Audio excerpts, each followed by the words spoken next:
How you doing there, folks? Thought I'd go back and check up on my friends from Ottawa there, and we're going to call this episode Domestic Violence Lies from Ottawa Part Duh, and that's D-U-H.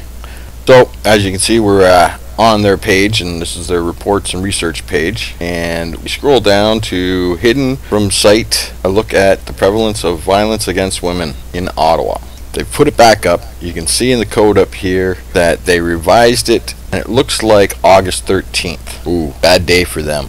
Pay attention to who's involved in this project there, folks. We got Tarina Forrester.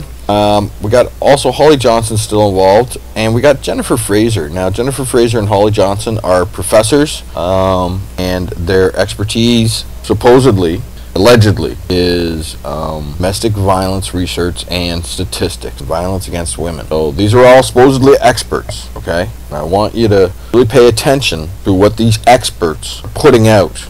Here's their values, okay? And the Ottawa Coalition to End Violence Against Women adheres to feminist, anti-racist, anti-oppression, and pro-choice principles. So this is bedrock feminism that they base their beliefs on, okay? Their feminist beliefs. I want you to pay attention to that again. I'm highlighting it. Background to the project. The background has been to lie about men. You can see that in Domestic Violence Lies from Ottawa, in my original ones. I think I did them about a year ago or so. Now here we go down to women abuse and intimate relationships. Women abuse in Canada.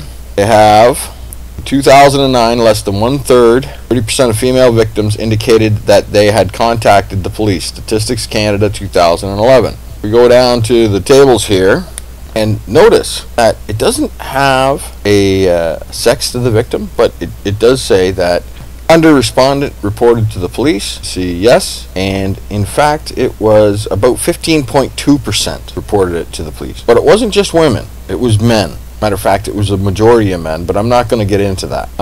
Next up, we have survivors, again, under the heading, women abuse in Canada, okay? So, under that heading, we have survivors often experience multiple victimizations before contacting the police. Almost 2/3 of women abuse survivors, 63%, reported having been victimized more than once, and more than 1/4, 28%, had been victimized more than 10 times before contacting the police. Statistics Canada 2011. Here's the original bit from the paragraph.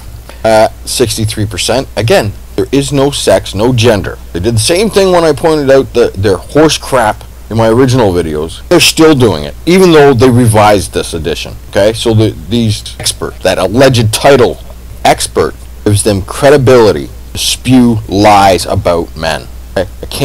I cannot stress how important that term is and how they how they use that to be able to lie about men and women for that matter too. So anyways, 63% said that they'd been victimized more than once before they contacted the police. Nearly 3 in 10, 28% stated that they had been victimized more than 10 times before they contacted the police. So again, they're lying.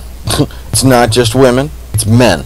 It's about even. We know that from my first set of videos on this. Now if we go down to the women abuse in Ontario, again, women abuse in Ontario heading, okay? So in other words, they are indicating that all these numbers apply to women only.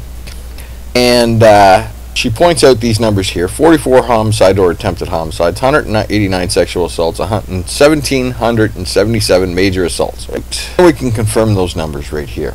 What she fails to point out is that under major assaults, male victims of spousal abuse were nearly twice as likely as female victims to report incidents of major assault. 23% of male victims versus 13% of female victims. Why would this supposed alleged domestic violence expert group fail to put that in their report? Why are they omitting these facts?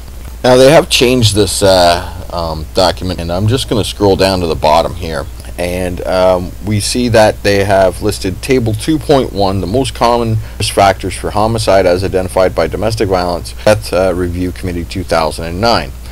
Now they run across the things here, and they omit one. This one right here, number 59%. And if you go over to where her link, her citation, we find that number 59% is that the perpetrator was depressed in the opinions of professionals and or non-professionals. So I'm wondering What are the odds if you deprive a father of his children and you evict him from his house and you steal almost all of his paycheck and you force him to become a walking ATM machine? I'm wondering, what are the odds that that person is going to be incredibly angry and turn that anger either inwards and kill themselves, or turn that anger outwards and do something horrible and horrendous? These people, these so-called experts, by ignoring these huge elephants in the room, are helping to perpetrate domestic violence. They're not fighting it. They're in it to increase their bank accounts, their reputation, and their fame. And it's bloody disgusting. It's about time that they were removed from their positions as educators and experts. Any boy out, folks.